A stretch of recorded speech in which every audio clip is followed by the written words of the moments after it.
Beberapa hari kemudian, Seongguk membuka surat hasil ujiannya. Begitu membaca isinya, wajahnya langsung berseri-seri. Aku lulus. Di surat itu tertulis, dengan ini kami memberitahukan bahwa Anda dinyatakan lulus ujian kesetaraan sekolah dasar. Ayahnya yang mendengar itu langsung terkejut. Apa? Lulus? Ibunya pun ikut menghampiri. Maksudmu ujian kesetaraan yang kemarin itu? Ia menatap putranya dengan bangga. Ibu sempat khawatir karena setiap hari kamu cuma keluyuran dan main terus. Ayah Seongguk tertawa lebar. Putra kita memang benar-benar jenius. Anakku hebat. Ibunya kemudian bertanya, kalau begitu, sekarang bagaimana? Kamu akan langsung masuk SMP. Seongguk menggeleng. Soal itu, aku masih ingin membicarakannya dulu dengan Eugene Group. Namun ayahnya segera memotong. Daripada membahas hal yang rumit begitu, lebih baik kita rayakan dulu. Anak jenius kita lulus SD di usia 8 tahun. Kita undang semua orang yang pernah membantu keluarga kita. Malam ini toko tutup, kita bikin bosam dan beli kue. Sementara itu, di tempat lain, seorang sekretaris melapor kepada Jun Jae-yang. Ketua, kami mendapat kabar kalau Seongguk lulus ujian kesetaraan SD. Jae-yang tersenyum tipis. Kalau anak itu, sudah pasti dia lulus. Menurut ayah Seongguk, mereka akan mengadakan pesta syukuran. Apa Anda akan hadir? Aku dengar orang-orang dari Yojin juga datang. Benar, kepala sekretaris dan kedua putri ketua Gu juga akan hadir. Jae-yang mengangguk pelan. Aku juga dengar mereka berencana mendirikan yayasan pendidikan untuk Seongguk. Itu benar. Saat itu Jae-yang teringat perkataan Seongguk beberapa waktu lalu. Tolong lebih perhatikan Taeguk. Sekarang saya akan berjalan di jalan saya sendiri, dan ketua juga akan berjalan di jalan ketua sendiri. Setelah terdiam beberapa saat, Jae-yang berkata, tidak perlu membuat suasana bahagia menjadi canggung. Baik, ketua, kirim saja hadiah atas namaku. Sampaikan bahwa aku mengucapkan selamat, akan terus mendukungnya, dan menantikan pencapaian-pencapaian berikutnya. Keesokan harinya, pesta syukuran kelulusan pun digelar di rumah Seongguk. Selamat atas kelulusan Seongguk. Para tamu berdatangan silih berganti. Manajer Kim ikut memberi ucapan. Selamat ya, Seongguk. Ayah Seongguk menyambut setiap tamu dengan ramah. Terima kasih sudah datang ke acara sederhana keluarga kami. Tak lama kemudian, putri sulung ketua Gu memperkenalkan diri. Saya sudah banyak mendengar tentang Anda dari Yeri. Perkenalkan, saya Gu Yojung. Ayah Seongguk tersenyum canggung. Sejujurnya saya sempat ragu apakah pantas mengundang orang-orang penting ke acara keluarga seperti ini. Tapi saya benar-benar ingin menyampaikan rasa terima kasih kami. Saya tidak menyangka Anda akan datang langsung. Gu Yojung tersenyum hangat. Seongguk sekarang sudah seperti keluarga kami sendiri. Bahkan ayah sampai ingin datang sendiri ke sini. Di tengah keramaian, Seongguk menghampiri Yeri. Kak Yeri. Yeri tersenyum. Seongguk, selamat atas kelulusanmu. Terima kasih. Seongguk menarik napas sejenak sebelum melanjutkan. Tapi sebenarnya ada sesuatu yang ingin kubicarakan mengenai tawaran yang kemarin. Yeri menatapnya dengan penuh perhatian. Soal dukungan pendidikan itu, aku memutuskan untuk menerimanya. Beberapa saat kemudian, Seongguk kembali berkata, terima kasih. Kalau tidak keberatan, aku ingin dipersiapkan untuk studi ke luar negeri. Studi ke luar negeri? Iya, ke Amerika. Yojung mengernyit. Setahuku dulu kamu menolak tawaran belajar di luar negeri dari Samjun. Situasinya sekarang sudah berbeda. Dalam hati, Seongguk bergumam. Berbeda dengan ayah yang ingin memberiku pendidikan elit sedikit demi sedikit agar kelak menjadi penerus Samjun, Yojin hanya ingin mendukung pendidikanku tanpa syarat apapun. Kalau pergi ke Amerika, aku bisa bekerja sama dengan Elon untuk memperluas bisnis. Selain itu, ada seseorang yang harus kutemui dan kuajak menjadi sekutuku. Yeri mengangguk pelan. Baiklah, jadi kamu benar-benar ingin belajar di Amerika? Iya, tolong mulai carikan boarding school yang cocok untukku. Kalau bisa, keberangkatannya awal tahun depan. Awal tahun depan, soalnya sekitar akhir tahun nanti adikku akan lahir. Aku ingin bertemu dengannya dan menemani ibu sampai proses persalinan selesai sebelum pergi. Yeri tersenyum hangat sambil mengusap kepala Seongguk. Astaga, seperti yang kuduga, kamu memang pintar sekaligus perhatian. Dalam hati, Seongguk bergumam. Tentu saja, selain karena aku anak yang berbakti, sebelum pergi lama ke luar negeri aku harus memastikan semua urusan keluargaku beres. Aku masih membutuhkan waktu. Tak lama kemudian, Seongguk menghampiri manajer Kim. Kak Myong. Manajer Kim langsung tertawa. Sekarang kamu tidak memanggilku manajer Kim atau direktur Kim lagi. Dalam hati ia bergumam. Kalau ibuku dengar aku membiarkan ini, aku bisa dibunuh. Seongguk, mana sopan santunmu? Seongguk langsung bertanya, bagaimana soal yang kemarin ku bicarakan? Oh, yang kamu minta lewat telepon itu.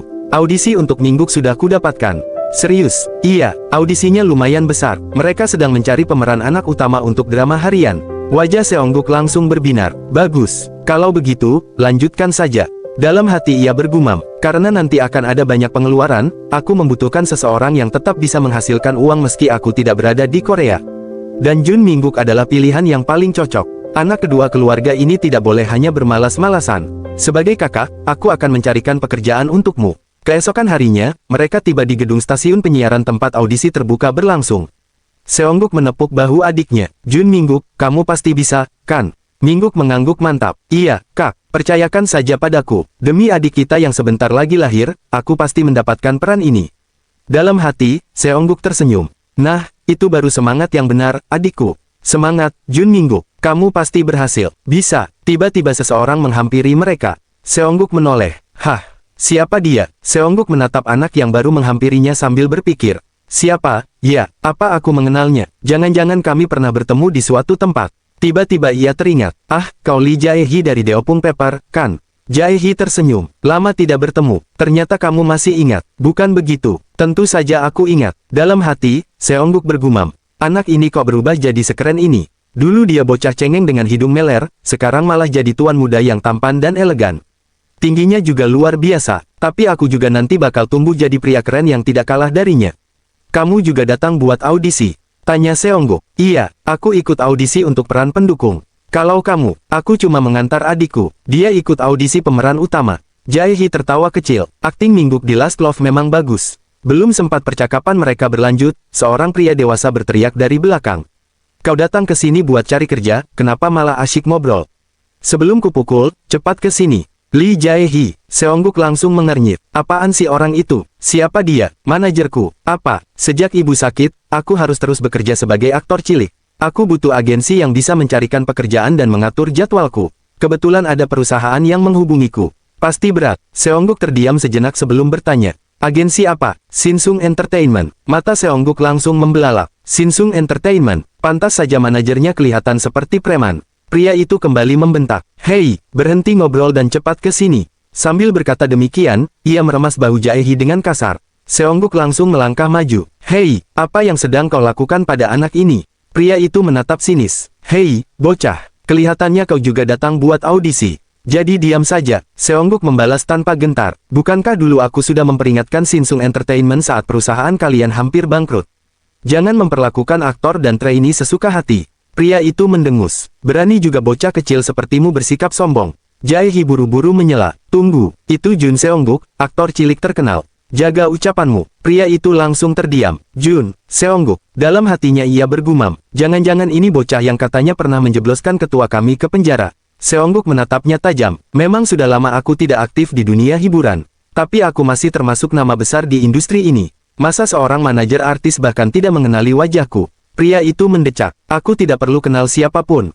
Tugasku cuma mengurus anak ini. Baru terkenal sedikit saja sudah besar kepala. Seongguk mengabaikannya lalu menoleh kepada Jae-hee. Kontrakmu berapa tahun? 7 tahun. 7 tahun. Seongguk benar-benar terkejut. Itu terlalu lama. Jae-hee menggeleng pelan. Tidak apa-apa. Isi kontraknya sebenarnya tidak buruk. Namun dalam hati Seongguk justru semakin khawatir. Ya ampun. Jae-hee melanjutkan. Aku butuh banyak uang untuk biaya rumah sakit ibu. Kebetulan aku langsung menerima uang muka kontrak, jadi aku bersyukur. Seongguk kembali bergumam. Sejak dulu hidup anak ini memang penuh kesialan. Ia kemudian mengeluarkan sebuah kartu nama. Aku belum bisa langsung percaya. Nanti kirim salinan kontrakmu ke nomor ini. Jae-hee menerima kartu itu dan langsung membelalakkan mata. Ini, SKJ, agensi yang kudirikan sendiri. Apa, kamu mendirikan agensi? Iya, sekarang agensi itu sudah berkembang cukup besar. Kami bahkan punya tim legal sendiri. Lalu Seongguk menatap tajam pria dari Shinsung Entertainment. Dengar baik-baik, kalau ada satu saja pasal yang merugikan anak ini, aku akan langsung melaporkannya ke asosiasi artis. Dan jangan pernah menyentuhnya lagi. Nada suaranya berubah dingin. Kecuali kalau kalian memang ingin bangkrut gara-gara kasus kekerasan terhadap anak. Pria itu mulai gugup. Kekerasan terhadap anak. Bocah ini tahu apa? Tepat saat itu, manajer Kim datang dari belakang. Apa yang dikatakan Seongguk benar. Saya Kim Min-yong, CEO agensi SKJ. Pria itu langsung terdiam. SKJ. Dalam hatinya ia bergumam. Agensi tempat Im Sun Mi dan Song Ye Sung bernaung. Salah satu agensi yang sedang berkembang paling pesat akhir-akhir ini. Pria dari Shinsung Entertainment itu langsung tampak panik. SKJ dan kami memangnya ada hubungan apa? Kenapa kalian ikut campur urusan aktor cilik yang berada di bawah Shinsung Entertainment? Direktur Kim menjawab dengan tenang. Terlepas dari siapa agensinya, perusahaan yang melakukan kekerasan terhadap anak memang harus dilaporkan. Tatapannya berubah tajam. Mulai sekarang kami akan mengawasi aktivitas Shinsung Entertainment dengan saksama. Pria itu mendecak kesal. Terserah. Ia segera berbalik dan pergi. Oi, jangan kabur, seru Seongguk. Namun pria itu tetap meninggalkan tempat itu tanpa menoleh lagi. Lee Jae-hee menatap Seongguk dengan penuh rasa terima kasih. Seongguk, terima kasih. Setiap kali kita bertemu, kamu selalu menolongku. Seongguk menggeleng pelan. Menolong apanya? Di kartu nama itu ada kontak agensi SKJ. Kamu bisa menghubungiku kapan saja. Ia kemudian melanjutkan. Karena kontrak tetaplah kontrak, aku memang tidak bisa langsung mengeluarkanmu dari sana. Tapi, hubungi aku 7 tahun lagi. Jae-hee tampak bingung. 7 tahun lagi? Iya, begitu kontrakmu dengan mereka berakhir, langsung hubungi aku. Agensiku pasti akan memperlakukanmu dengan jauh lebih baik. Seongguk, tentu saja, kalau sebelum itu kamu mengalami masalah atau kesulitan, jangan ragu untuk menghubungiku. Jae-hee mengangguk mantap. Iya, aku pasti akan melakukannya. Terima kasih. Tak lama kemudian, suara panitia terdengar dari dalam ruang audisi. Peserta nomor 32, Lee Jae-hee. Tes akan segera dimulai. Lee Jae-hee segera memasuki ruang audisi. Di dalam, ia memperlihatkan kemampuan aktingnya bersama Jun Mingguk, adik Seongguk. Dari balik kaca pengawas, Direktur Kim memperhatikan penampilan mereka dengan saksama. Wah, aktingnya bagus juga. Dia bahkan tidak kalah dari Mingguk. Seongguk mengangguk. Anak itu memang hidupnya tidak beruntung. Tapi sebenarnya dia punya bakat yang luar biasa. Direktur Kim tersenyum tipis. Aku kira kamu memberinya kartu nama hanya karena kasihan. Ternyata kamu memang selalu penuh perhitungan. Dalam hati, Seongguk bergumam. Sebagai pebisnis kelas 1, mana mungkin aku bergerak hanya karena rasa kasihan. Kalau 7 tahun lagi dia bergabung dengan agensiku, bakat aktingnya bukan hanya berkembang, tapi akan kupoles sampai benar-benar mekar menjadi bintang besar. Beberapa saat kemudian audisi selesai, dan sore harinya Seongguk bersama Mingguk kembali ke rumah. Kami pulang. Ibunya menyambut mereka dengan senyum hangat. Sudah pulang. Bagaimana audisinya? Lumayan. Tapi kurasa yang akan terpilih tetap Mingguk. Baru saja mereka masuk ke rumah, seseorang menyapa dari depan. Halo, Seongguk. Seongguk menoleh dan langsung mengenali tamunya. Sekretaris Cheolsu. Di sampingnya, ayah Seongguk menyambut tamu tersebut. Seongguk pun bertanya, ada apa? Apa urusan sponsor atau kerjasama lagi? Sekretaris Cheolsu menggeleng. Bukan, hari ini saya datang untuk menemui ayahmu. Ia berhenti sejenak sebelum melanjutkan. Yojin ingin mengajukan sebuah proposal bisnis kepada Tuan Jisoo. Mendengar ucapan itu, Seongguk terdiam. Dalam hatinya ia bergumam, grup Yojin ingin mengajukan kerjasama bisnis dengan ayah. Ini benar-benar di luar dugaanku. Setelah mendengar penjelasan Sekretaris Cheolsu, Seongguk mengetahui bahwa grup Yojin sedang fokus mengembangkan bisnis makanan praktis meal kit dan akan mengadakan kompetisi makanan praktis nasional. Cheolsu mengungkapkan bahwa ia masih terkesan dengan kelezatan bosam buatan ayah Seongguk yang pernah ia cicipi, bahkan menyebutnya sebagai bosam terbaik yang pernah dimakannya. Karena itu, grup Yojin ingin mengundang ayah Seongguk untuk mengikuti kompetisi agar cita rasa tersebut dapat dikenal lebih luas. Meski ayahnya merasa minder karena tidak memiliki pendidikan memasak formal dan harus bersaing dengan restoran-restoran ternama, Seongguk terus menyemangatinya. Ia yakin kualitas rasa jauh lebih penting daripada latar belakang, bahkan menilai bosam ayahnya layak mendapat pengakuan. Akhirnya sang ayah setuju untuk mencoba, dengan mulai mencari cara mengubah bosam menjadi produk makanan praktis sebagai konsep utama untuk mengikuti kompetisi. Beberapa minggu pun berlalu. Suatu pagi, Seongguk berdiri di depan jendela rumah sambil memandangi pepohonan di luar. Dalam hati ia bergumam, waktu benar-benar berlalu sangat cepat. Rasanya baru kemarin memasuki musim panas. Sekarang daun-daun sudah mulai berguguran. Waktu melesat seperti anak panah. Mungkin karena akhir-akhir ini hidupku terlalu sibuk. Ia mulai mengingat satu demi satu kesibukannya selama hampir 2 bulan terakhir. Jun Minggu berhasil lolos audisi. Sebelum syuting drama dimulai, aku melatih kemampuan aktingnya dengan serius. Di sela-sela itu aku juga terus mengurus masalah Lee Jae-hee. Aku juga harus bertemu para kakak dari Yojin untuk mempersiapkan studi ke Amerika. Belum lagi mengurus investasi saham dan properti agar semuanya tetap berjalan sesuai rencana. Seongguk menghela napas kecil. Pantas saja aku hampir tidak punya waktu untuk beristirahat. Saat itu terdengar suara kecil dari dapur. Seongguk segera menghampiri. Ibu sedang apa? Ibunya yang sedang berdiri di depan meja dapur tersenyum canggung. Rasanya sudah terlalu lama ibu tidak mengerjakan pekerjaan dapur. Seongguk langsung menghampiri dan menghentikannya. Kan sudah kubilang ibu harus istirahat. Dalam hati ia bergumam, kehamilan ibu sudah memasuki masa-masa akhir. Rumah sakit bahkan mendiagnosis bahwa beliau harus menjalani istirahat total. Morning sickness yang dialaminya sangat parah hingga tubuhnya melemah. Bahkan sudah muncul tanda-tanda kelahiran prematur. Sampai adikku lahir nanti, ibu benar-benar tidak boleh terlalu banyak bergerak. Seongguk kembali berkata, kita sudah memanggil asisten rumah tangga. Kalau soal makanan, kita bisa memesan dari luar atau makan bosam buatan ayah. Dalam hati ia kembali bergumam, Mungkin karena sudah terbiasa bekerja keras, ibu memang tidak bisa diam. Ibunya tersenyum malu. Sebenarnya, ibu cuma ingin membuat camilan kesukaan ayahmu. Seongguk pun langsung mengerti. Jadi ternyata semua ini untuk ayah. Ia tersenyum hangat. Kalau begitu, biar aku saja yang mengambilkan minuman untuk ibu. Ibu duduk dan istirahat saja. Beberapa saat kemudian, Seongguk membawa segelas jus yang baru dibuatnya ke kamar ayahnya. Yah, ini jus dulu. Di dalam kamar, Jun Jisoo tampak menyandarkan tubuhnya di kepala ranjang. Wajahnya terlihat lesu dan penuh kecemasan. Ah, Seongguk, terima kasih. Anakku sampai sempat membuatkan jus untuk ayah. Seongguk hanya tersenyum tipis. Dalam hati ia bergumam, ayah memang mau terus seperti ini sampai hasil babak penyisihan keluar. Cuma ikut satu kompetisi saja sampai stres seperti ini. Jun Jisoo menghela napas panjang. Maaf ya, mental ayah memang lemah. Tapi ayah benar-benar tidak bisa berhenti memikirkannya. Dalam hati Seongguk kembali bergumam. Memang ada orang seperti ini. Begitu ikut lomba atau kompetisi, mereka tidak bisa melakukan apapun sampai hasilnya diumumkan. Tidak kusangka ayah juga termasuk tipe seperti itu. Ia hanya berharap dalam hati. Semoga hasilnya cepat keluar. Mau lolos ataupun tidak, setidaknya ayah bisa tenang lagi. Tepat saat itu, suara ibunya terdengar dari ruang tamu. Sayang, Seongguk, cepat keluar, ada telepon dari grup Yojin. Mendengar itu, Seongguk dan ayahnya langsung bergegas keluar. Ibunya menyerahkan gagang telepon. Cepat diterima. Jun Jisoo menerimanya dengan tangan yang sedikit gemetar. Halo, saya Jun Jisoo. Iya, baik, iya. Beberapa saat kemudian sambungan telepon pun berakhir. Istri dan Seongguk langsung menatapnya penuh harap. Apa katanya? Jun Jisoo menurunkan telepon perlahan. Matanya mulai berkaca-kaca. Aku lolos. Air mata haru langsung mengalir di pipinya. Mendengar kabar itu, Seongguk dan ibunya segera memeluknya. Selamat, ayah. Ibunya ikut tersenyum bahagia. Jadi kamu lolos babak penyisihan, kan? Sayang, kamu hebat sekali. Ia menggenggam tangan suaminya dengan erat. Sekarang kamu tidak perlu cemas lagi. Mulailah mempersiapkan diri untuk babak final. Jun Jisoo tertawa kecil sambil mengusap air matanya. Hahaha, babak final, ya. Tiba-tiba ia teringat sesuatu. Ngomong-ngomong, bagaimana format babak finalnya? Ia segera menghubungi nomor yang tadi meneleponnya. Halo, Sekretaris Wang Cheolsu. Saya Jun Jisoo. Iya, terima kasih. Saya sangat bersyukur bisa lolos babak penyisihan. Kalau boleh tahu, bagaimana pelaksanaan babak finalnya? Dari seberang telepon, Sekretaris Wang Cheolsu menjelaskan. Pada babak final, seluruh peserta akan memasak langsung makanan praktis yang mereka ajukan saat babak penyisihan. Hidangan tersebut kemudian akan disajikan kepada para juri untuk dinilai. Ia menambahkan, selain itu, seluruh kompetisi memasak pada babak final akan disiarkan secara langsung melalui siaran televisi nasional. Mendengar penjelasan itu, Jun Jisoo kembali menelan ludah.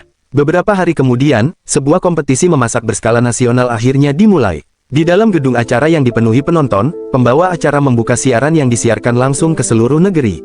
Selamat siang kepada seluruh penonton yang hadir di lokasi maupun para pemirsa yang sedang menyaksikan melalui siaran langsung televisi. Kompetisi Black and White Chef, mencari ahli makanan praktis akan segera dimulai. Ia melanjutkan, sebelum kompetisi dimulai, mari kita berkenalan terlebih dahulu dengan para peserta. Matanya kemudian tertuju pada salah satu tim. Di antara para peserta hari ini ada wajah yang sangat spesial. Tim Bosam ayah dan anak. Mereka adalah Seongguk, aktor cilik dari Judge Baby, bersama ayahnya. Sorak tepuk tangan penonton pun menggema.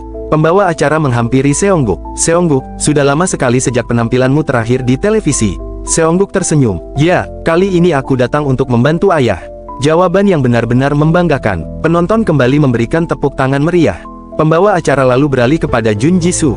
Dalam kompetisi ini setiap tim terdiri dari peserta utama dan seorang asisten. Pak, apakah ada alasan khusus mengapa Anda memilih Seongguk sebagai asisten? Jun Jisoo tersenyum malu. Biasanya saya mengelola restoran sendiri. Yang membantu memasak sehari-hari adalah istri saya. Tapi sekarang dia sedang hamil. Begitu rupanya. Jadi adik kedua Seongguk akan segera lahir. Benar, Jun Jisoo tertawa kecil. Selain itu saya juga tidak punya kenalan koki lain. Jadi akhirnya saya membawa ahli kimchi keluarga kami, Seongguk. Pembawa acara langsung menoleh kepada Seongguk.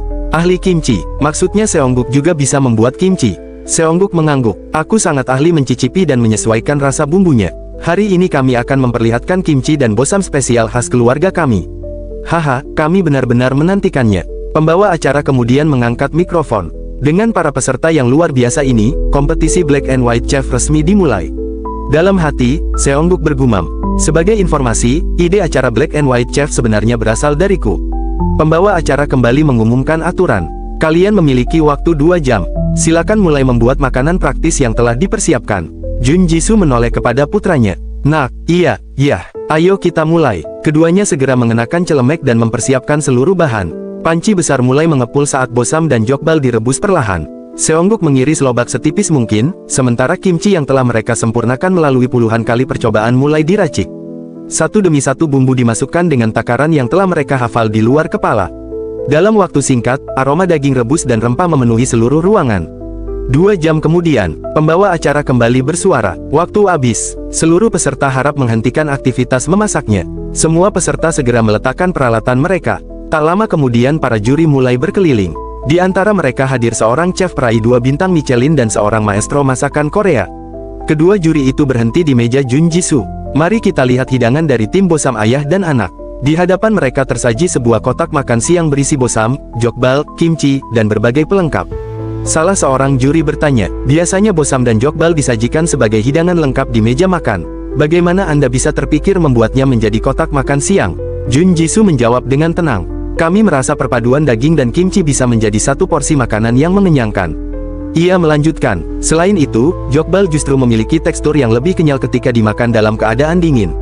Karena itu saya pikir makanan ini cocok dipasarkan di minimarket maupun supermarket sebagai makanan praktis atau teman minum. Para juri mengangguk lalu mulai mencicipinya. Begitu potongan pertama masuk ke mulut mereka, keduanya terdiam. Sementara itu, pembawa acara menghampiri Seongguk. Kalau menurutmu sendiri bagaimana? Kamu menyukai kotak makan siang buatan ayahmu? Dalam hati Seongguk bergumam, ini saat yang tepat mengucapkan komentar yang keren. Ia tersenyum lalu menjawab, aku dan ayah sudah menyiapkan hidangan ini dengan sungguh-sungguh. Setiap hari ayah bekerja keras merebus bosam dan membuat jokbal demi keluarga kami. Saat memakan masakan yang dipenuhi kasih sayang ayah seperti itu, rasanya bukan hanya lezat, tetapi juga membuat hatiku terasa hangat. Itulah sebabnya aku ingin semua orang juga bisa merasakan rasa yang sama. Penonton langsung bertepuk tangan, sungguh jawaban yang luar biasa. Tak lama kemudian, para juri mengangkat papan nilai mereka. 10, 10, 10, nilai sempurna. Pembawa acara tersenyum lebar. Baiklah, selanjutnya kita akan menuju tim berikutnya. Setelah seluruh peserta selesai dinilai, tibalah saat yang paling menegangkan. Pembawa acara kembali naik ke atas panggung. Terima kasih telah menunggu. Kini hasil penilaian akhir sudah berada di tangan para juri. Seluruh ruangan mendadak hening. Salah seorang juri berdiri sambil membuka amplop hasil penilaian. Pemenang kompetisi Black and White Chef, mencari ahli makanan praktis tahun ini adalah... Ia berhenti sejenak. Tim yang tidak hanya menyajikan makanan yang lezat, tetapi juga menghadirkan cinta keluarga di setiap hidangannya. Selamat kepada tim bosam ayah dan anak. Jun Jisoo membelalak. Seongguk langsung memeluk ayahnya. Ayah. Jun Jisoo tak mampu menahan air mata. Kita menang. Kita benar-benar menang. Tak lama kemudian ibu Seongguk turut naik ke atas panggung dan memeluk keduanya.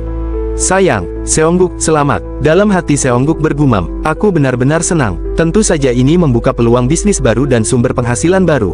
Tapi yang paling membuatku bahagia adalah melihat ayah mendapatkan kembali rasa percaya dirinya. Ayah akhirnya tahu bahwa dirinya mampu mencapai sesuatu yang besar. Pembawa acara kembali mengumumkan kabar berikutnya. Produk kotak makan siang milik tim pemenang akan memasuki proses komersialisasi dan direncanakan dijual di minimarket seluruh Korea.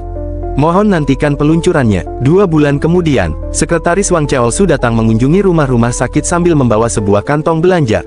Seongguk, Tuan Jisoo. Jun Jisoo segera menyambutnya. Selamat datang. Di sana, Jun Jisoo memperkenalkan anggota keluarga barunya. Ini putri bungsu kami, Jun Ji-hee. Cheol-su tersenyum hangat. Selamat. Begitu mendengar kabar kelahirannya, saya langsung datang. Ia kemudian mengangkat kantong yang dibawanya. Dan ada kabar baik lainnya. Kotak makan siang bosam ayah dan anak yang kalian tunggu-tunggu akhirnya resmi mulai dijual secara nasional. Saya sengaja membawa beberapa untuk diperlihatkan kepada kalian. Jun Jisoo tersenyum lebar. Akhirnya, istri Jun Jisoo yang masih berbaring di ranjang rumah sakit juga ikut tersenyum bahagia. Benar-benar kabar baik datang berturut-turut.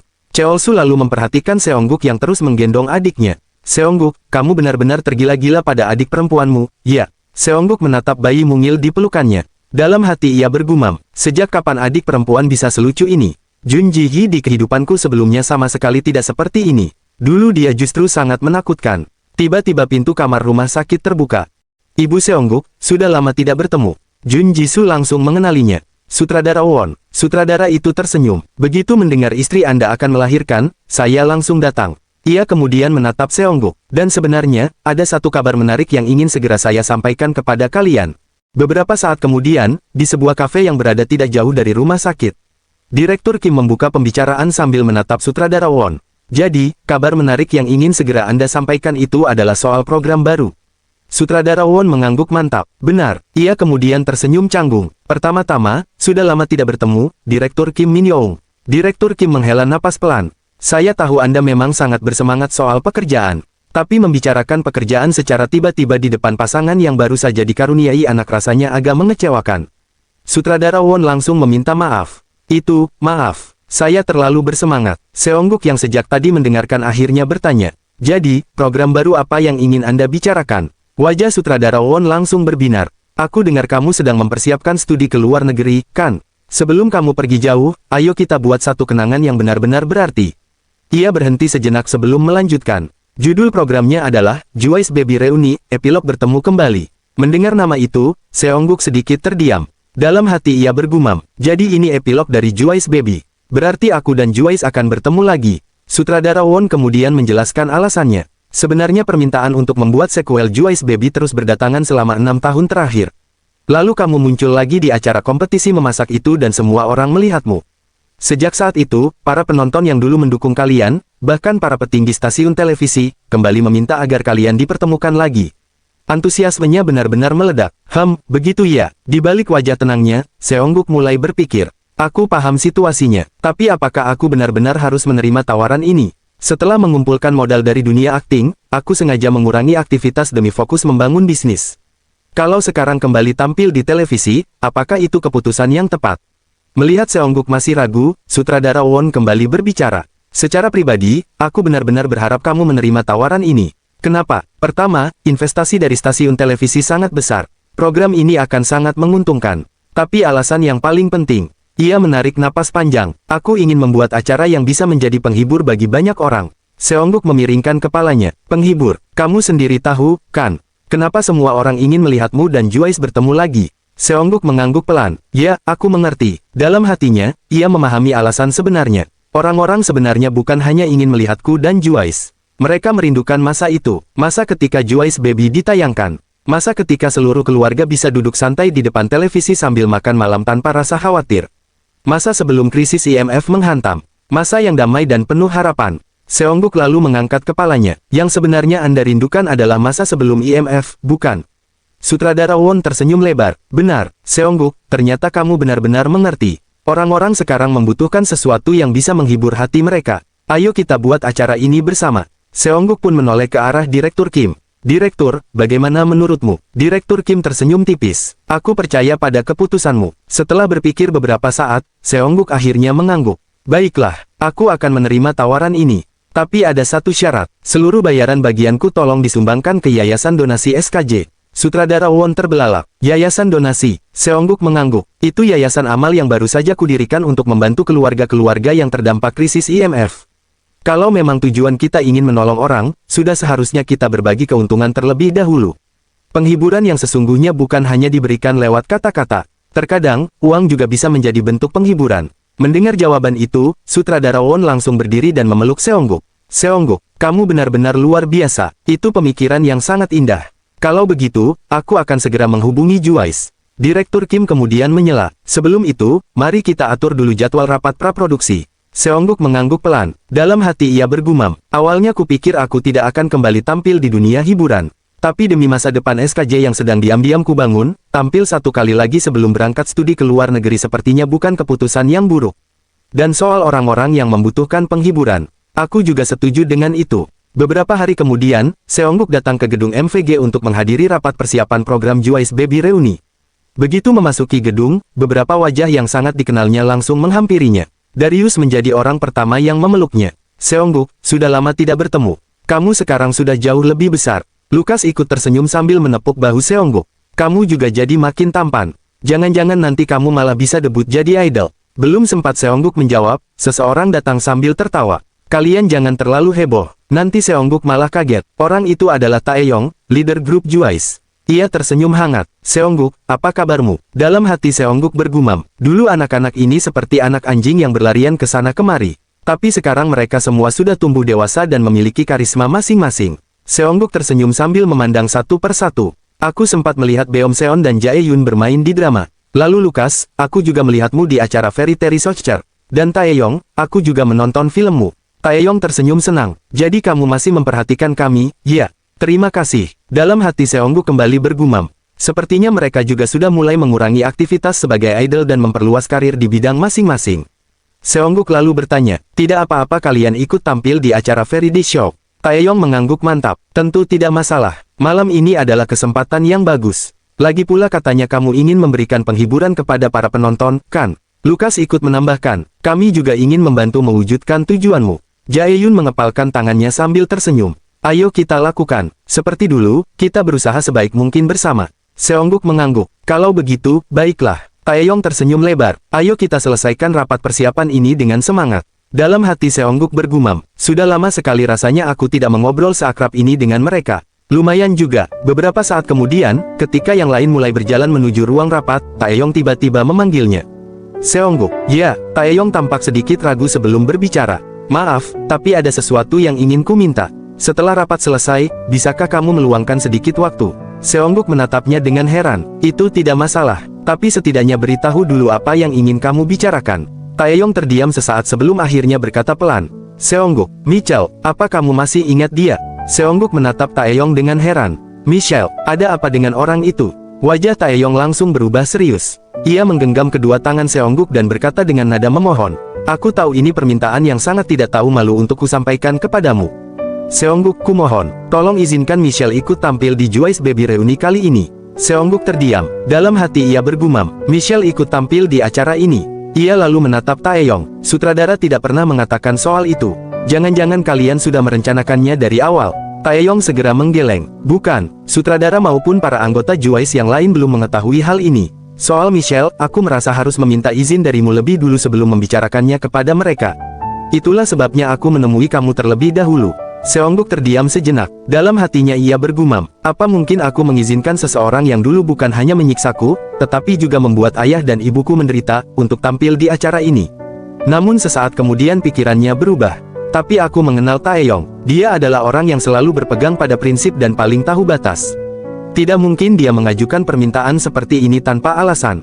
Sebagai orang yang lebih dewasa, sebaiknya aku mendengarkan penjelasannya terlebih dahulu sebelum marah. Seongguk akhirnya mengangguk pelan. Ceritakan, pasti ada alasan sampai kamu ingin membawanya ke sini. Wajah Taeyong sedikit lega. Seongguk, meskipun aku masih muak melihat wajah orang itu, aku akan mendengarkan ceritamu terlebih dahulu. Terima kasih. Taeyong menarik napas panjang sebelum mulai bercerita. Aku juga sadar, membicarakan Michelle kepadamu benar-benar tindakan yang tidak tahu malu. Setelah menghina dirimu dan kedua orang tuamu waktu itu, Michelle kembali ke Los Angeles, tempat keluarganya tinggal. Awalnya kukira dia akan bertahan hidup di sana dengan cara apapun. Tapi ternyata berita tentang semua yang dia lakukan kepadamu sudah menyebar. Dia dihujat habis-habisan. Bahkan di Los Angeles pun dia tidak bisa beradaptasi. Dia sempat beberapa kali mencoba merilis album sendiri. Tapi setiap kali mencoba bangkit, dia justru tertipu. Pada akhirnya, setelah benar-benar kehilangan tempat berpijak, beberapa tahun lalu dia kembali ke Korea. Seongguk sedikit terkejut. Ke Korea? Taeyong mengangguk. Iya, katanya dia mencoba berbagai macam pekerjaan supaya bisa hidup tenang. Tapi lagi-lagi dia beberapa kali menjadi korban penipuan. Dalam hati Seongguk bergumam, astaga, dia ini memang magnet penipuan atau bagaimana? Benar-benar sasaran empuk kelas berat. Taeyong melanjutkan, sejak remaja, yang dia tahu hanya musik. Sepanjang hidupnya dia hanya menjadi idol. Dia tidak punya keahlian lain. Setelah hidupnya benar-benar berantakan, sekarang dia membuka kedai hamburger kecil di Itaewon. Seongguk mengangkat alis. Kedai hamburger? Iya, dulu ibunya membesarkan seluruh keluarganya dengan berjualan hamburger di kaki lima. Pokoknya kabar tentang dirinya terus sampai ke telingaku. Bagaimanapun juga, dia pernah menjadi rekan kami. Aku tidak mungkin pura-pura tidak tahu. Jadi diam-diam aku pergi menemuinya. Taeyong kemudian menundukkan kepalanya dalam-dalam. Seongguk, aku tahu ini keterlaluan, tapi kumohon, kalau dibiarkan seperti ini, dia benar-benar bisa mati kelaparan. Dulu dia memang manusia paling menyebalkan, tapi sekarang dia benar-benar menyesali semua perbuatannya. Jadi, bisakah kita membantunya sekali saja? Hanya sekali. Dalam hati Seongguk bergumam, kalau sampai Taeyong memohon seperti ini, berarti keadaan Michelle memang sudah separah itu. Ia mengembuskan napas panjang sebelum akhirnya berkata, hah. Lagi pula aneh juga kalau aku yang menentukan siapa yang boleh atau tidak boleh tampil di acara itu.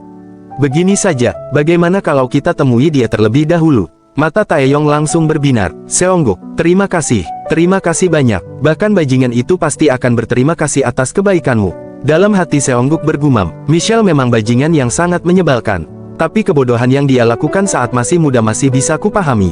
Sekarang aku sudah jauh lebih dewasa. Namun, kalau setelah semua ini dia masih berani bersikap kurang ajar lagi, acara reuni itu akan menjadi penampilan terakhirnya. Beberapa hari kemudian, proses syuting Joyce Baby Reuni memasuki hari terakhir. Sutradara Won berdiri di depan seluruh kru dan para pemain. Baiklah, untuk syuting hari ini kita akan mengambil lokasi di Itaewon. Jae-yun melihat sekeliling sambil tersenyum.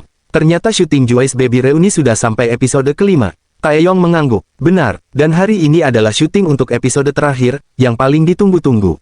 Salah seorang anggota lainnya menghela napas. Sudah episode kelima saja, rasanya terlalu singkat. Jae-yun tertawa kecil. Haha, memang sayang, tapi mau bagaimana lagi? Ia lalu menoleh ke arah Taeyong.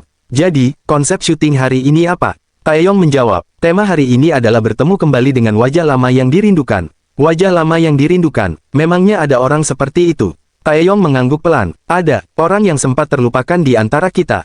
Michelle, mendengar nama itu, Jae-yun langsung terkejut. Hah, ia lalu mendekat dan berbisik. Hei, sebenarnya ada apa ini? Kita benar-benar mau menemui Michelle. Taeyong mengangguk, kalian juga sudah mendengar kabar kalau hidupnya sedang susah, kan? Aku sudah meminta izin kepada Seongguk dan juga kepada sutradara. Kalau begitu, ayo kita berangkat. Tak lama kemudian, rombongan menuju Itaewon. Di depan kamera, sutradara Won menjelaskan. Kami mendapatkan informasi bahwa mantan anggota Joyce, Michelle, kini mengelola sebuah kedai hamburger di salah satu sudut Itaewon. Kalau mengikuti jalan ini, ia menunjuk ke sebuah gang sempit. Rombongan pun berjalan masuk. Jae-yun melihat ke kanan dan kiri. Hei, kita ini mau pergi sampai sejauh mana? Seongguk ikut melihat keadaan sekitar. Gangnya sempit sekali. Jae-yun menggelengkan kepala. Mana mungkin ada kedai hamburger di tempat seperti ini? Tak lama kemudian mereka menemukan sebuah kedai kecil yang tersembunyi di ujung gang. Melihat tempat itu, Seongguk bergumam dalam hati. Michelle, jangan-jangan dia juga menjadi korban penipuan tempat sewa. Apa memang dia sengaja berjualan di lokasi seperti ini? Jae-yun kemudian melangkah lebih dulu dan memanggil. Michelle, pria yang sedang bekerja di balik meja kasir itu perlahan menoleh. Kalian, Jae-yun tersenyum tipis. Sudah lama tidak bertemu. Kamu sudah dihubungi oleh sutradara, kan? Michelle mengangguk. Aku memang dengar kalian akan datang. Tapi aku tidak menyangka kalau ini ternyata untuk syuting. Tatapannya kemudian berhenti pada Seongguk. Dan, Seongguk, kamu juga datang. Seongguk menjawab datar. Kenapa? Tidak senang aku datang. Michelle tersenyum pahit sambil menggeleng. Haha, mana mungkin. Kamu sudah tumbuh besar. Sebenarnya sejak lama aku ingin meminta maaf sekali lagi kepadamu. Maafkan aku, waktu itu aku benar-benar belum dewasa. Setelah bertahun-tahun berlalu, barulah aku menyadari semuanya. Ia lalu menundukkan kepala, kepada anggota Joyce yang lain juga. Aku minta maaf. Bukannya membantu grup, aku malah menjadi beban dan menyusahkan kalian. Melihat Michelle berkata sejujur itu, para mantan rekannya langsung menghampiri dan memeluknya. Dasar kamu ini, suasana pun berubah menjadi haru. Seongguk yang sedari tadi memperhatikan akhirnya bertanya, bagaimana bisa kamu membuka kedai hamburger di tempat seperti ini? Lokasi usaha ini benar-benar buruk. Michelle tersenyum tipis. Ya, setelah seluruh uang yang berhasil kukumpulkan habis karena berbagai masalah, aku sempat hidup tanpa tujuan. Lalu dengan sisa modal terakhir yang kupunya, aku membuka tempat kecil ini. Dan selama menjalankan usaha ini, aku bertemu dengan darlingku. Seongguk tampak bingung. Darling, Michelle tersenyum hangat. Ah, perkenalkan, my darling, namanya Aileen. Saat itu, Michelle memperkenalkan seseorang yang berdiri di sampingnya. Ini Aileen, wanita bertubuh tinggi besar itu tersenyum ramah. Hai, halo. Melihat sosok Aileen yang jauh lebih tinggi dan kekar daripada Michelle, Lucas langsung tampak gugup. Ya, halo. Dalam hati Seongguk bergumam. Jadi, ternyata tipe ideal Michelle memang seperti ini. Jae-yun pun ikut tersenyum canggung. Michelle, Nona Aileen benar-benar, kekar. Ia segera mengoreksi ucapannya. Maksudku, kelihatannya dia orang yang sangat sehat. Memangnya kalian bisa bertemu bagaimana? Michelle pun mulai bercerita. Begini, setelah kembali ke Korea, uangku hampir habis. Aku benar-benar putus asa. Jadi aku berpikir, daripada terus menderita, lebih baik menghabiskan sisa uangku untuk mabuk sampai mati di Itaewon. Ia pun mengingat kejadian malam itu. Di sebuah bar, Michelle terus memesan minuman. Tambahkan lagi alkoholnya. Aku mau minum sampai mati. Tiba-tiba seseorang menepuk bahunya. Stop. Michelle langsung menoleh dengan kesal. Apa-apaan ini? Memangnya siapa kamu berani menyentuhku? Sedang cari mati? Ya. Ternyata wanita yang berdiri di belakangnya adalah Aileen, yang saat itu bekerja paruh waktu di bar tersebut. Dengan tenang Aileen berkata, Boy, kesedihan tidak akan hilang hanya karena alkohol. Kalau memang kamu tidak sanggup berhenti minum, aku sendiri yang akan membuatmu tidur. Michelle langsung membeku. Ah, dalam hati ia bergumam, cantik banget. Mendengar cerita itu, Seongguk dan anggota Joyce yang lain langsung terdiam. Suasana menjadi hening beberapa saat. Michelle lalu tersenyum malu, dan saat itu juga aku langsung menyatakan cinta kepadanya. Begitulah akhirnya Aileen menjadi my girlfriend. Dalam hati Seongguk bergumam, dasar Michelle, bisa-bisanya dia begitu. Michelle melanjutkan, awalnya Aileen merasa aku sama sekali tidak meyakinkan. Dia juga menolak pernyataan cintaku. Tapi sekarang dia bahkan berhenti dari pekerjaan paruh waktunya demi hidup bersamaku. Aileen menatap Michelle sambil tersenyum lembut. Darling, itu hal yang wajar dilakukan oleh pasangan. Michelle mengepalkan tangannya. Aku pasti akan bangkit lagi. Aku pasti sukses. Lalu aku akan menikahi Aileen. Jae-yun memandang keadaan sekitar. Tapi Michelle, lokasi usahamu di sini benar-benar kurang bagus. Michelle tersenyum. Kami akan menabung bersama. Nanti kalau uangnya sudah cukup, kami akan pindah ke tempat yang lebih baik. Aileen menggeleng pelan. No, sambil mengusap kepala Michelle, ia berkata, Michelle sedang berusaha bangkit dari keterpurukannya. Jadi tolong jangan menghalangi prosesnya. Seongguk mengangguk. Benar, kami tidak perlu membantumu dengan uang. Jae-yun menoleh heran. Seongguk tersenyum tipis. Bukankah tujuan kita datang ke sini memang untuk syuting? Dalam hati ia bergumam, kurasa ini adalah cara terbaik untuk membantunya. Beberapa saat kemudian, proses syuting pun dimulai. Seongguk mengambil satu burger buatan Michelle. Kalau begitu, kami akan mencoba burger buatan Michelle. Ia menggigit burger itu. Sesaat kemudian matanya membelalak. Dalam hati ia bergumam, harmoni alam semesta benar-benar meledak di dalam mulutku. Pati daging yang juicy dipadukan dengan saus spesial, tomat segar, selada renyah, dan 2 lembar keju. Perpaduannya benar-benar luar biasa. Ini keajaiban rasa. Seongguk tanpa sadar berseru, enak banget. Sutradara Won yang melihat reaksinya langsung bertanya, memangnya seenak itu? Dalam hati Seongguk bergumam, Michelle, akan kutunjukkan kepadamu apa itu kekuatan media penyiaran. Begitu episode ini ditayangkan, meskipun kedaimu berada di tempat terpencil seperti ini, pelanggan pasti akan berdatangan tanpa henti. Akan kubuat kamu sibuk bekerja setiap hari. Dan, memang harus kuakui, burger ini benar-benar enak. Setelah proses syuting selesai, Aileen menghampiri Seongguk. Boy, Seongguk langsung menoleh. Ah, Kak, ada apa? Dalam hati ia bergumam, entah kenapa, setiap berada di depan kakak yang satu ini aku langsung ciut. Aileen tersenyum tulus. Aku tahu kamu sudah membantu Michelle. Kakak Aileen benar-benar berterima kasih. Seongguk tersenyum membalas. Sama-sama. Dalam hati ia bergumam, aku mendukungmu, Kak. Tolong sukses bersama Michelle, karena hanya Anda yang sepertinya mampu mengendalikan orang itu. Dan Michelle, jangan pernah lupakan bahwa sekarang kamu adalah pemilik salah satu kedai burger terbaik. Beberapa hari kemudian, suasana di rumah Seongguk dipenuhi kesibukan. Tahun baru semakin dekat, dan persiapan keberangkatannya ke Amerika tidak bisa lagi ditunda. Yeri menatap Seongguk sambil berkata, sekarang sudah tidak ada waktu untuk menunda lagi. Pergantian tahun sudah di depan mata. Ini saatnya kamu benar-benar mempersiapkan sekolahmu di Amerika. Seongguk hanya tersenyum santai. Ah, seperti biasa, makasih banyak ya, Kak. Yeri menghela napas kecil. Kenapa kamu bisa santai sekali? Saat itu ibu Seongguk datang membawa nampan berisi teh hangat. Silakan diminum dulu tehnya sambil mengobrol. Yeri menerima cangkir itu sambil tersenyum. Terima kasih banyak, Bu. Seongguk kemudian bertanya, jadi, bagaimana situasinya sekarang? Yeri mengangguk. Berkat kamu yang memilih boarding school yang luar biasa itu, sekarang aku sedang bernegosiasi langsung dengan pihak sekolah. Hampir semua dokumen sudah selesai kuurus. Tapi entah kenapa aku masih merasa ada beberapa bagian yang terlewat. Karena itu aku mengundang seorang ahli untuk membantu. Yeri lalu memperkenalkan wanita yang duduk di sampingnya. Beliau Miss Grace Choi. Dia adalah konsultan yang akan mengurus seluruh proses studi luar negerimu. Kedepannya kalian akan sering bertemu, jadi semoga bisa bekerja sama dengan baik. Miss Grace Choi membungkukkan badan dengan sopan. Seperti yang sudah dijelaskan oleh Nona Yeri, sebagian besar dokumen memang sudah hampir selesai. Namun, untuk Tuan Seongguk, proses penerimaannya termasuk yang paling istimewa. Bisa dibilang ini jalur penerimaan yang sangat-sangat khusus. Ia berhenti sejenak sebelum melanjutkan. Terutama karena pihak boarding school yang Anda pilih kurang menyukai kenyataan bahwa seorang anak Asia berusia 8 tahun ingin diterima di sekolah mereka. Seongguk menatapnya dengan tenang. Jadi, apa sebenarnya yang ingin Anda katakan? Miss Grace Choi tersenyum tipis. Nona Yeri, Nona Gu Yojeong, bahkan ketua Gu sendiri menyebut Anda seorang jenius. Saya juga mendengar bahwa Anda sendirilah yang memilih boarding school tersebut. Tatapannya menjadi lebih serius. Kalau begitu, saya yakin tes masuk yang disusun oleh para profesor Amerika yang terkenal sangat ketat itu pasti bisa Anda lewati hanya dalam 1 kali percobaan.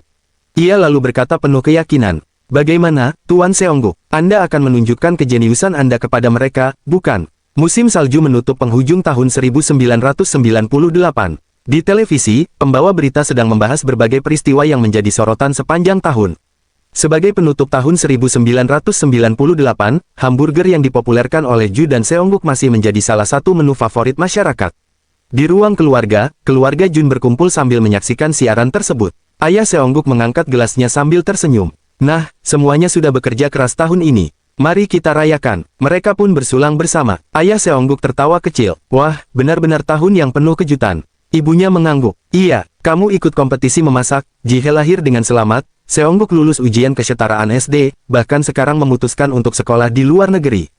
Tiba-tiba Minggu menatap kakaknya dengan mata berkaca-kaca. Kak, jadi benar aku harus berpisah dengan kakak selama beberapa tahun. Seongguk tampak bingung. Hah, Jun Minggu, siapa yang memberitahumu? Minggu langsung cemberut. Jadi itu benar, kakak akan meninggalkan aku dan Jihe selama bertahun-tahun. Kakak pengkhianat. Sambil menangis, Minggu memeluk adiknya yang masih bayi. Orang tua mereka langsung mengabadikan momen itu dengan kamera. Astaga, lucu sekali. Melihat pemandangan itu, Seongguk hanya bisa tersenyum. Dalam hati ia bergumam, pada akhirnya semuanya menjadi seperti ini. Nona Guyo Jeong memberi kabar bahwa pihak boarding school di Amerika bersedia mempertimbangkan pendaftaranku, tetapi dengan dua syarat. Pertama, aku harus mengikuti program pelatihan bahasa Inggris di lembaga pendidikan yang diakui selama minimal 1 tahun. Kedua, aku harus mengikuti ujian SSAT, yaitu ujian masuk sekolah swasta di Amerika, dan memperoleh nilai pada peringkat teratas. Rasanya syarat-syarat itu jelas menunjukkan kalau mereka sebenarnya tidak berniat menerima seorang anak Asia berusia 8 tahun yang belum membuktikan kemampuannya. Namun setelah berdiskusi, kami memutuskan menerima semua persyaratan itu. Sejujurnya aku tidak membutuhkan pelatihan bahasa ataupun belajar khusus untuk SSAT. Aku hanya ingin memanfaatkan 1 tahun itu seefektif mungkin. Seongguk lalu mengusap kepala Minggu. Sudah, Minggu, kakak pergi untuk melakukan sesuatu yang besar. Karena itu, kakak butuh bantuanmu. Minggu mengangkat kepalanya. Aku, membantu kakak. Iya, selama kakak tidak ada, kamulah yang menjadi kakak di rumah. Mata Minggu membulat. Aku, jadi kakak. Seongguk mengangguk. Iya, sebagai pengganti kakak, tolong jaga Jihe, ibu, dan ayah baik-baik. Minggu langsung mengepalkan kedua tangannya. Iya, Minggu akan bekerja keras menggantikan kakak. Aku sekarang jadi kakak. Ibunya menatap Seongguk dengan mata berkaca-kaca. Seongguk, baru awal tahun, tapi kamu sudah harus berangkat ke Amerika. Sejujurnya, ibu dan ayah sangat sedih. Tapi karena kamu selalu menepati setiap keputusan yang kamu buat, kami juga tidak bisa menghentikanmu. Seongguk tersenyum menenangkan. Ibu, jangan khawatir. 1 tahun akan berlalu dengan cepat. Begitu semuanya sudah siap di sana, aku akan membawa kalian semua ke Amerika. Ayahnya terkejut. Kami semua. Seongguk mengangguk. Iya, lalu, sesuai permintaanku, tolong pastikan Minggu belajar dengan baik. Dalam hati ia bergumam, belum lama ini hasil tes IQ Minggu mencapai 140. Aku akan membimbingnya dengan baik, dan menjadikannya bawahanku seumur hidup. Seongguk kembali menatap kedua orang tuanya. Perjalanan ini memang jauh dan akan memakan waktu, tapi aku pasti akan pergi dan kembali dengan selamat. Jadi ibu dan ayah tidak perlu khawatir. Tolong jaga kesehatan kalian. Ibunya menahan air mata. Seongguk. Tak lama kemudian, hari keberangkatan pun tiba. Di bandara, Yeri berdiri di samping Seongguk. Kalau begitu, Seongguk, kita berangkat sekarang. Di belakang mereka, kedua orang tua Seongguk, Minggu, dan bayi Jihe memandang dengan tatapan penuh haru. Minggu melambaikan tangan sekuat tenaga. Kakak, semangat. Ibunya ikut tersenyum meski matanya basah. Seongguk, jangan sampai sakit, ya. Seongguk membalas lambaian mereka dengan senyum tenang. Dalam hati ia bergumam, benar, akhirnya waktunya telah tiba. Saatnya aku melangkah menuju level berikutnya. Sesampainya di New York, Amerika Serikat, Seongguk langsung dibawa menuju apartemen yang akan menjadi tempat tinggalnya selama 1 tahun ke depan. Setelah memasuki apartemen itu, Yeri berkata, mulai sekarang, disinilah kamu akan tinggal selama 1 tahun. Ini apartemen yang dulu kupakai bersama kakakku saat kami belajar di luar negeri. Tempatnya cukup nyaman, jadi kamu tidak perlu khawatir. Tak lama kemudian, Miss Grace Choi berbicara dengan nada tegas. Penerbangan panjang tadi memang melelahkan. Tapi, Seongguk, kamu harus langsung menuju Universitas Columbia. Kamu sudah terdaftar dalam program pelatihan bahasa di sana. Ini adalah jalan yang kamu pilih sendiri. Jadi kamu tidak akan mengeluh kalau semuanya terasa berat, bukan? Seongguk mengangguk mantap. Tentu saja, Miss Choi tersenyum tipis. Sikap yang bagus. Dalam hati Seongguk bergumam, bibi ini rupanya sejak tadi sengaja terus mengujiku. Tapi aku justru tipe orang yang semakin kuat ketika ditekan. Silakan saja terus mengujiku. Yeri kemudian menepuk bahunya. Semangat, Seongguk. Aku, kakakku, dan juga ayah selalu mendukungmu agar bisa diterima di sekolah impianmu. Seongguk tersenyum percaya diri. Terima kasih. Dan jangan khawatir, dalam hati ia bergumam, aku pasti akan lolos. Hari-hari berikutnya dipenuhi dengan rutinitas yang sangat padat. Seongguk mengikuti program pelatihan bahasa di Universitas Columbia sejak pagi hingga sore. Setelah itu ia menghabiskan waktunya berjalan mengelilingi kota sambil membawa buku kemanapun ia pergi. Setiap kesempatan ia manfaatkan untuk belajar. Di kereta bawah tanah, di taman, bahkan saat berjalan kaki, matanya hampir tak pernah lepas dari buku-buku bahasa Inggris dan materi ujian SSAT. Waktu terus berlalu. 1 tahun kemudian, hasil yang luar biasa pun tercapai. Di sebuah ruang rapat Philip Exeter Academy, beberapa profesor sedang memandangi berkas milik Seongguk. Salah seorang profesor berkata dengan wajah penuh ketidakpercayaan, "Mustahil." Ia kembali membaca laporan itu. Seorang anak Asia yang baru berusia 10 tahun berhasil menyelesaikan Academic Language Program di Universitas Columbia dengan nilai sempurna. Bagaimana mungkin dia bisa menyelesaikannya hanya dalam waktu 1 tahun? Belum lagi, ia mengangkat lembar hasil ujian SSAT. Nilai SAT-nya hampir sempurna. Dia hanya salah menjawab 1 soal. Di sampingnya, Miss Grace Choi berkata dengan tenang, "Seperti yang sudah Anda lihat sendiri, dia telah memenuhi seluruh persyaratan yang sebelumnya Anda ajukan. Sesuai janji, sekarang silakan laksanakan tes masuknya." Profesor itu masih tampak ragu. Tapi, salah seorang profesor lain langsung memotong ucapannya. "Janji tetaplah janji, anak itu telah membuktikan seluruh kemampuannya. Dia benar-benar berbakat, dan dia layak diterima di akademi ini." Profesor itu akhirnya mengangguk pelan. "Baiklah, kalau begitu, mari kita lihat sendiri kemampuan anak luar biasa itu dalam tes masuk." Di ruang ujian Philip Exeter Academy, beberapa profesor duduk mengelilingi meja panjang sambil menatap Seongguk. Salah seorang profesor membuka pembicaraan. "Dalam 1 tahun, ternyata kamu berhasil menunjukkan hasil yang cukup mengesankan. Sebagai penghargaan atas usahamu, kami akan memberimu kesempatan yang sangat istimewa untuk mengikuti tes masuk akademi ini.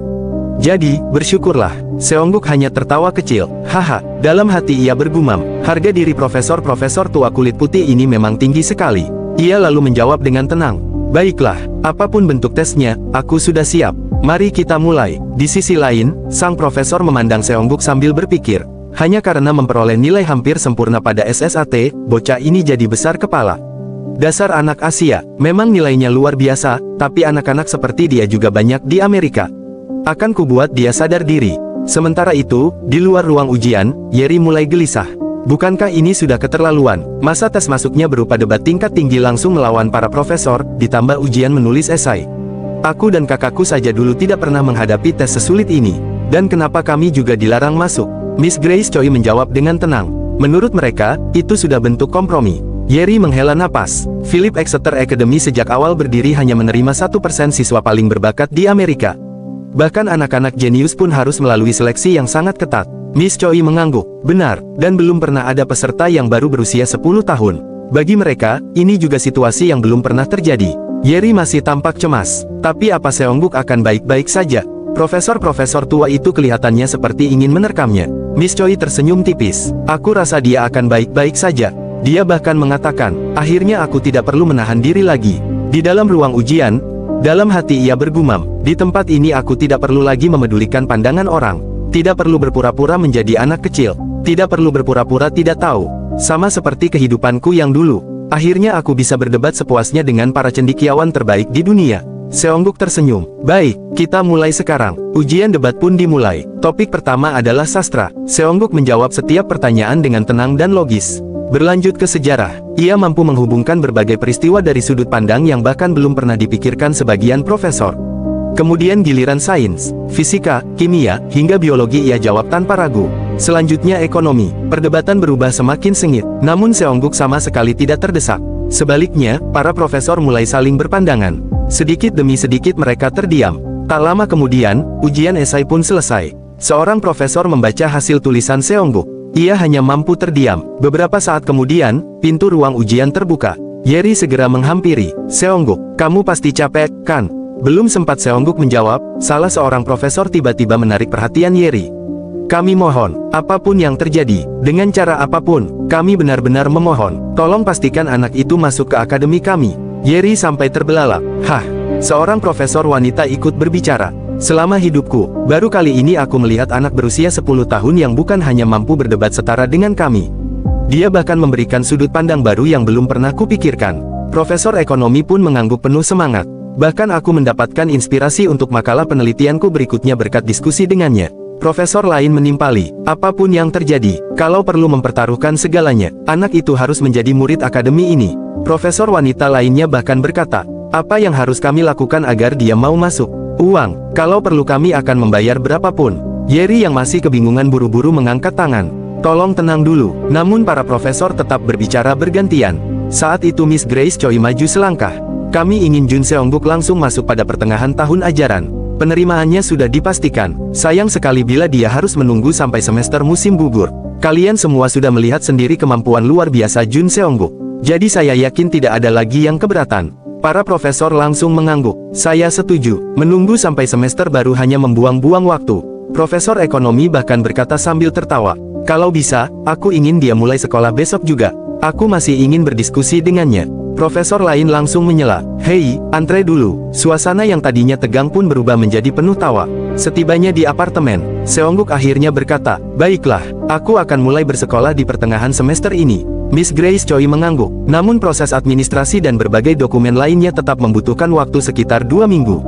Bagian itu biar saya yang mengurus. Untuk sementara, silakan beristirahat. Dalam hati Seongguk bergumam, aneh juga, biasanya bibi ini hanya menyuruh-nyuruhku. Sekarang malah perhatian. Seongguk lalu membungkukkan badan dengan sopan. Terima kasih atas perhatian Anda. Miss Grace Choi tersenyum hangat. Tidak, justru saya yang harus berterima kasih. Selama ini saya sudah membantu banyak siswa berbakat belajar di luar negeri. Tapi baru kali ini saya melihat profesor-profesor Amerika yang terkenal angkuh benar-benar terpikat oleh seorang murid. Bisa mendampingi perjalanan studi Jun Seongguk di boarding school ini merupakan sebuah kehormatan bagi saya. Dalam hati Seongguk bergumam, orang ini benar-benar. Ia pun tersenyum. Perjalanan studiku di luar negeri baru saja dimulai. Jadi mulai sekarang, mohon bimbingannya. Seongguk dengan gembira mengabarkan kepada orang tuanya bahwa ia lolos akademi hanya dalam 1 kali tes dan kini bahkan diminta segera bergabung. Ia juga berjanji akan mengajak keluarganya ke Amerika karena merasa sudah mampu membiayai semuanya. Setelah menutup telepon, Seongguk berbincang dengan kakak Yeri sebelum bertemu kembali dengan Byeong Seon dan berkenalan dengan Bang Mu-hyuk dari Great Hit Entertainment, sebuah pertemuan tak terduga yang membuka peluang baru bagi masa depannya di Amerika. Dalam hati, Seongguk bergumam, Bang Mu-hyuk, Direktur Great Hit Entertainment, sosok yang kelak akan menciptakan grup idol global terbesar. Saat ini, sebelum membentuk grup tersebut, Bang Mu-hyuk masih berkeliling pasar Amerika sambil mengumpulkan pengalaman dan menumpuk ambisinya. Seongguk pun membungkukkan badan dengan sopan. Senang bisa bertemu dengan Anda. Bang Mu-hyuk tersenyum sambil mengamati Seongguk. Kamu terlihat imut, tapi kelihatannya juga punya pendirian yang kuat. Aku juga senang bertemu denganmu, Seongguk. Beberapa saat kemudian, seseorang datang menghampiri. Aku tidak terlambat, kan? Selamat datang, Kak. Kami juga baru mulai kok. Kami akan menyiapkan minuman untuk Anda. Tak lama kemudian, semua orang sudah berkumpul. Gelas-gelas minuman dibagikan kepada para tamu. Salah seorang wanita mengangkat gelasnya. Kalau begitu, mari kita mulai dengan bersulang. Selamat atas diterimanya Seongguk di Philip Academy. Seongguk ikut mengangkat gelasnya. Terima kasih sudah menyiapkan semua ini, Kak. Bang Mu-hyuk kemudian menoleh ke arah Byeong Seon. Hei, Byeong Seon, sekolah tempat anak itu diterima, jangan-jangan Philip Academy yang aku kenal itu. Byeong Seon tersenyum bangga. Sudah ku bilang, kan, Seongguk itu memang berbeda. Yeri ikut berbicara. Terima kasih juga kepada Tuan Byeong Seon dan Direktur Bang Mu-hyuk yang sudah datang. Byeong Seon menggeleng pelan. Ah, justru aku yang berterima kasih. Seongguk juga bukan orang lain bagiku. Dalam hati, Seongguk bergumam. Di kehidupanku yang dulu, aku pernah membaca berita kalau Byeong Seon berpacaran dengan putri keluarga konglomerat. Yang kulihat waktu itu jelas Byeong Seon dan Yeri. Kali ini jangan-jangan dia malah terpikat pada kakak Yejung. Tenang saja, Byeong Seon. Sebagai orang yang lebih tua, aku akan mendukung kisah cintamu. Saat itu Bang Mu-hyuk memanggilnya. Seongguk, iya, Direktur. Kudengar kamu diterima di Philip Academy. Kamu hebat sekali. Wajahmu tampan, ternyata otakmu juga encer. Seongguk tersenyum tipis. Itu hanya kebetulan saja. Bang Mu-hyuk tertawa kecil. Kebetulan, iya. Dalam hati, Bang Mu-hyuk bergumam. Bocah ini bahkan dikabarkan pernah bekerja sama dengan Elon Musk. Sebenarnya siapa anak ini? Seongguk kemudian berkata, daripada membicarakan diriku, aku lebih ingin mendengar cerita Anda, Direktur. Ada urusan apa Anda datang ke Amerika? Dalam hati, Seongguk bergumam. Pada masa ini Bang Mu-hyuk sudah dikenal sebagai komposer yang cukup berbakat. Namun ia tiba-tiba memutuskan terjun menjadi produser, meski banyak orang menentangnya, demi membentuk sebuah grup idola. Seongguk pun bertanya, jangan-jangan Anda sedang merencanakan sebuah bisnis baru? Bang Mu-hyuk mengangguk. Betul, sebelum memulai bisnis baru, aku datang ke Amerika untuk melakukan riset pasar sekaligus mencari anggota tim. musik, tari, pertunjukan. Aku membutuhkan orang-orang berbakat yang benar-benar ahli di bidangnya. Itu ide yang menarik, ujar Seongguk. Dalam hati ia bergumam, aku sudah tahu sebesar apa dampak yang akan dihasilkan grup yang akan dibentuk orang ini. Sekarang, ketika kelahiran grup itu sudah semakin dekat, inilah saat terbaik untuk berinvestasi. Lewat grup idol global ATS yang sebentar lagi akan lahir, Jun Seongguk juga akan menorehkan sejarah di industri K-pop. Membeli ketika nilainya masih rendah adalah dasar seorang pebisnis. Seongguk kemudian mengambil kartu namanya. Ia menulis sesuatu di bagian belakang kartu itu sebelum menyerahkannya kepada Bang Mu Hyuk. Saya ingin berinvestasi pada bisnis baru Anda. Ini kartu nama saya. Jumlah investasi yang saya tawarkan sudah saya tulis di baliknya. Bang Mu Hyuk menerima kartu itu. Kamu mau berinvestasi? Begitu melihat angka yang tertulis di belakang kartu, matanya langsung membelalak. Sebesar ini, Seongguk menjawab dengan tenang, karena konsep bisnis Anda sangat menarik bagi saya. Dan saya yakin apa yang Anda pikirkan tidak salah. Jangan dengarkan perkataan siapapun lagi. Wujudkan saja semua yang sudah Anda bayangkan menjadi kenyataan. Bang Mu Hyuk tertawa lepas. Hahaha, entah aku sedang bermimpi atau tidak. Aku sampai menerima investasi sebesar ini dari anak berusia 10 tahun. Ia lalu berkata dengan penuh keyakinan. Aku berjanji, uang yang kamu investasikan akan kukembalikan 10 kali lipat. Bahkan 20 kali lipat. Dalam hati, Seongguk bergumam. Jangan khawatir, aku akan mendapatkan lebih dari itu. Bang Mu Hyuk kemudian menoleh ke arah Beom Seon. Beom Seon, dengarkan aku. Seongguk itu. Namun sebelum ia sempat melanjutkan perkataannya, ponsel Seongguk berdering. Seongguk segera mengangkat teleponnya. Halo, Kakak Myung. Aku sedang berpikir bagaimana kalau SKJ juga mulai masuk ke bisnis idola. Akan kukirimkan proposalnya. Tolong mulai merekrut trainee yang benar-benar bertalenta. Keesokan harinya, di depan gedung asrama Philip Academy. Seongguk berdiri bersama Miss Choi sambil memandangi bangunan asrama. Itu adalah asrama tempat kamu akan tinggal mulai sekarang, kata Miss Choi. Seongguk mengangguk. Lumayan juga, Miss Choi tersenyum. Bagaimanapun juga, ini adalah akademi terbaik di Amerika. Berkat dukungan penuh dari para profesor, proses administrasimu sepertinya akan selesai lebih cepat dari perkiraan. Bagus, setelah bertemu keluargaku yang sebentar lagi datang ke Amerika, aku akan langsung mulai sekolah. Baik, saya akan mengurus semuanya sesuai keinginan Anda. Tiba-tiba perhatian Seongguk tertuju pada seseorang yang sedang berjalan di kejauhan. Matanya langsung membelalak. Tanpa berpikir panjang, ia berlari menghampiri orang itu. Tunggu sebentar. Setelah berada di hadapannya, Seongguk menatap wajah anak itu dengan saksama. Mark Zuckerberg.